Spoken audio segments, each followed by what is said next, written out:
আওয়ামী লীগের সাধারণ সম্পাদক ওবায়দুল কাদের ধানমন্ডি কার্যালয়ে সেই সংবাদ সম্মেলনে আমরা সরাসরি চলে যাচ্ছি। বাংলাদেশের গণতন্ত্রকে ৭৫ থেকে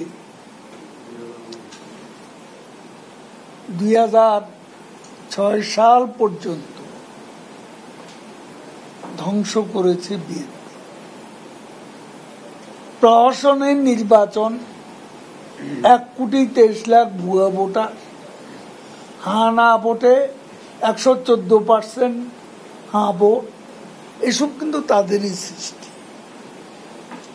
নির্বাচন কমিশন প্রধানমন্ত্রীর বেগম খালেদা জিয়ার অধীনে ছিল, কিন্তু ২০০৯ সালে প্রধানমন্ত্রী শেখ হাসিনা তার যে প্রেরোগেটিভ এটা তিনি রিলিকুইশ করেছেন এবং নির্বাচন কমিশনকে স্বাধীন করেছেন, প্রধানমন্ত্রীর অফিস থেকে বিযুক্ত করেছেন।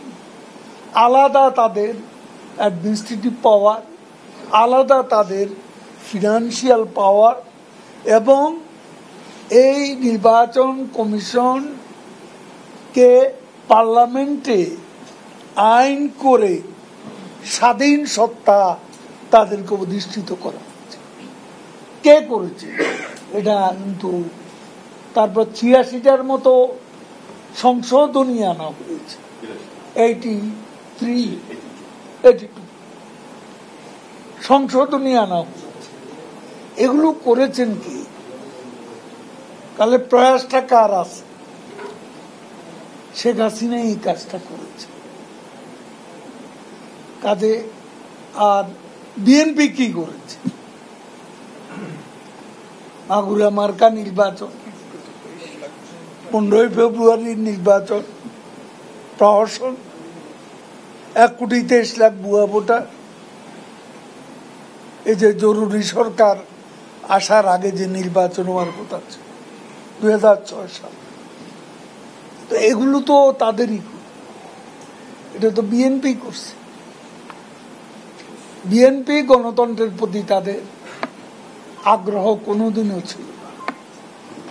গণতন্ত্র, স্বাধীন নির্বাচন ব্যবস্থা এটা এবং গণতন্ত্রকে শৃঙ্খলমুক্ত করার কাজটি বঙ্গবন্ধু কন্যা শেখ হাসিনাই এদেশে করেছেন। এটা প্রতিষ্ঠিত সত্য। আমি এখনো বলছি যে উই আর নট পারফেক্ট। পৃথিবীতে আপনি একটা দেশ দেখান যে দেশে গণতন্ত্র পারফেক্ট, নির্বাচন পুরোপুরি পারফেক্ট, এটা কেউ দাবি করতে পারবে না।